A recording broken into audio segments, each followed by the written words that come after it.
When you're going through your journey or whatever journey that you want to be on, there's going to be ups and downs and things that you have to understand. But one of the key things I want you to get under, and I actually wrote this down on a sticky note, is the room of purgatory. So I don't know how religious you are, it doesn't really matter, but the idea is that purgatory is a state of temporary suffering and purification that souls go through after death to prepare for heaven.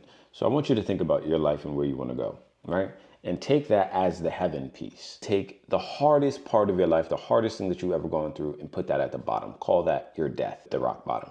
And purgatory is that space in the middle that you have to go through to get to the top space, right? But I want you to think about the fact that purgatory, in a literal sense, if you're sitting in life and you're going through life and you feel like things are continuously just going in a circle, going over and over and over. You may be learning the same lessons that you can't even identify. You might be meeting the same sort of people through over loops and years of the same shit. Same type of people are coming in your life.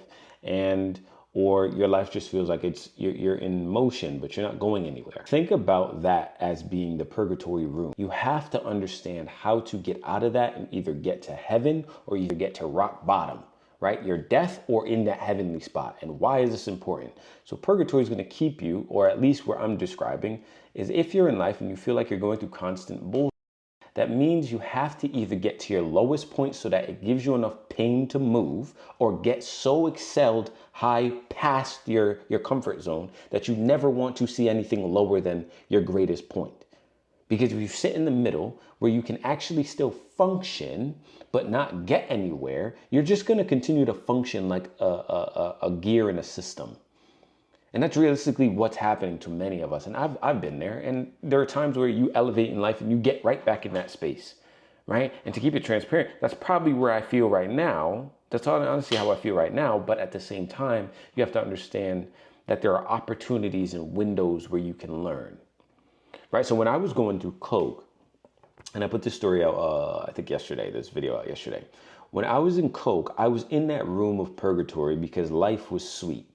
Right? Because before that, I was at rock bottom, right? So in the beginning, and give you a quick synopsis, is before I got into coke, I was broke, dead broke, at home, trying to figure out a lot of shit. Before that, I was probably in that heavenly space, right? Because I had my dream job at 22 right out of college, right? So you're making a lot of money really young. And so you're in that heavenly space. Then I figured out that I didn't like that. So I quit and went down to rock bottom.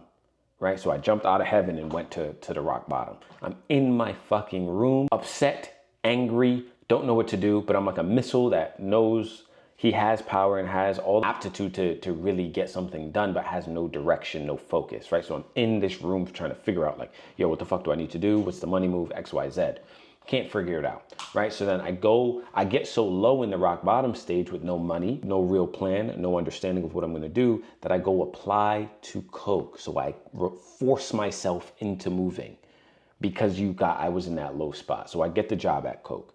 And then life gets better. So I elevated a step. So I was no longer broke. I was making money now. And now I can actually do a little damage and start to really focus. But I got off track because coke was not only allowing me enough money so that I could pay my bills and also have a little leisure, but it just was a system.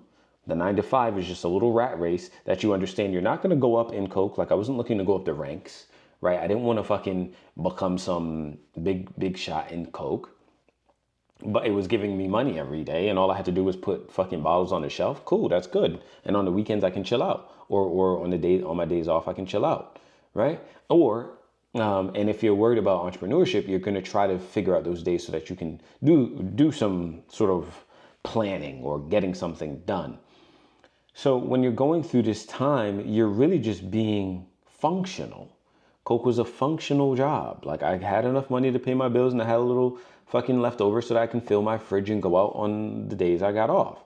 Right? And I would play video games and I'd get on Xbox and I would talk to my friends and I would talk to girls and I would go here and I would spend money here and do X, Y, Z, but I wasn't really going anywhere. And when I got that one phone call from being distracted from my mentor that I met at coke, it brought me to reality, took the blinders off my face, I got clarity, and then I was able to execute by getting rid of all distractions, getting real focus, and making sure that this missile had a target to lock onto, right? But I had to get out of this functional style of life because a lot of us are living that lifestyle, right? And as you elevate, you're going to have opportunities to get right back in that lifestyle, right? There's no growth there. There's simply constant functionalities of the same bullshit that you're doing. And so it perpetuates the same fucking system that gets you nowhere.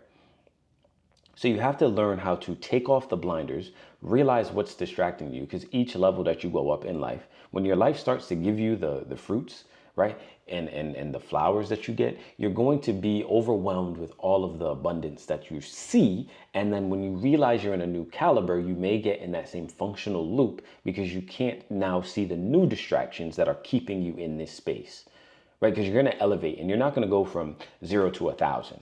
Right? Because when I went from Coke to running a business, that wasn't my end goal, right? That was just, I needed to get out of Coke. I wanted to run a business and be an entrepreneur, but that's not my destination as an entrepreneur and not my end all be all, right? So now that I'm in this space, there comes another set of potholes that are covered that you can't see because you're distracted by things that got you out of Coke, but no longer can get you from where you are right now to the next level. And so at each stage, you have to realize where you are in the cycle.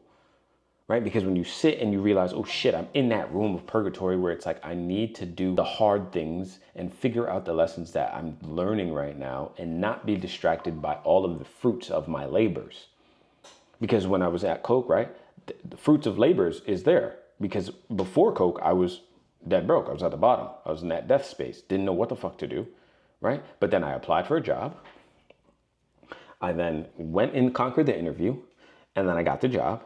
And then I was doing the work, right? So I'm getting the fruits of my labors as I sowed them, and they would come and I would just enjoy them, right? But sometimes you have to sow the seed, watch the plant grow, get the fruits of your labor, and then sow again and sow even that much harder. And that requires clarity because you need to see what you're doing and where you're doing it. So watch where your energy is going, because I promise you your energy is going to a place. If you feel constantly stuck, your energy is going to a place that it's not needed. Your energy is being expended in places that it doesn't need to go. So you need to redirect yourself. You need to get rid of your distractions. You need to focus on the things that are bringing you the success, or at least helping you get to the next notch as it relates to the success that you're looking for. You have to get out of the space of living to survive, because as we're working functionally in this little constant loop, all we're doing is living to survive. That's it. We're living to survive and it's not fucking working out. So you have to take the time to see where you're losing track, see where your focus is being diminished, see where those potholes are covered by, sometimes filled with dopamine, right? Because you work so hard to be this entrepreneur, you work so hard to get to the next stage, you work so hard to move up the ranks that you yourself desire a break. But your break doesn't come without enough work. You have to earn that leisure time. And so a lot of us do this shit where we live to survive in the space of being constant all the time, because we're working to make a little money, and then we're using that money to then survive enough so that we can get some enjoyment, so that the enjoyment dampers the pain of working. You have to remove that and get a new clarity sense to understand that, yes, I'm going to sow, and I'm going to sow and sow and sow and sow and plant the seed, plant the seed, plant the seed, plant the seed, plant the seed. And even when the tree starts to grow, I'm just going to continue to plant. And this is where obsession comes in. And so if you're looking to be an entrepreneur and you're aspiring to change your life and you want to get to the next level, you have to be always dedicated to making sure that your blinders are clear, that you have to remove the blinders. Right? And understand what's in front of you and what it's doing to your longevity and how long you want to do this thing. Because if you want to do this thing for a long time, you have to conquer yourself. And to conquer yourself means that you need to focus on what the things that are pushing you to the next level. And pushing you to the next level is going to reveal another part of you that you're going to have to let go. Right? And personally, mine, I literally was just talking about this a second ago, before I sat down to record. It's literally my hindrance is that I love to experience life. My philosophy that got me out of Coke is that, you're going to die, right? You're going to die one day. So you might as well give it your all. And so when that comes for me, it's all for everything. I'm going to go live my life. I'm going to go on that trip. I'm going to go try that new food. I'm going to buy that piece of clothing because it's nice. I'm going to get that new piece of technology. I'm going to do this even if I can't facilitate it or shouldn't facilitate it because I need to be a little bit more disciplined and structured, I still do it. And what does that do? That then keeps me in that same rut of constant working to survive. You got to get out of the survival mode. And what you do is you set goals. So you're learning to set goals. You're learning to do these things where you move into the next realm by being disciplined, by being more intentional. And yes, you still can get the shiny and flashy thing, but it may come at a later date because everything has a price. So understand what the price of getting that thing is, but also understand the cost. So if I get this thing now, what is the cost in the long term? Right? You may miss opportunities in the long term because you used all your resources in the short term. All of these things matter. That purgatory room needs to be a space of being dedicated and intentional and concentrated focus to get to your end goals without any sort of regret that you didn't sow more, right, than you reaped. So take the time to figure that out. And I promise you entrepreneurship will still be hard. It's still going to be difficult. You're still going to have to learn lessons. So also give yourself grace, but you'll get much further down the line if you take the time to sow and sow and sow before you reap, right? Because if you don't sow anything, you're never going to reap the fruits of your hard work. Boy, Mr. Brown.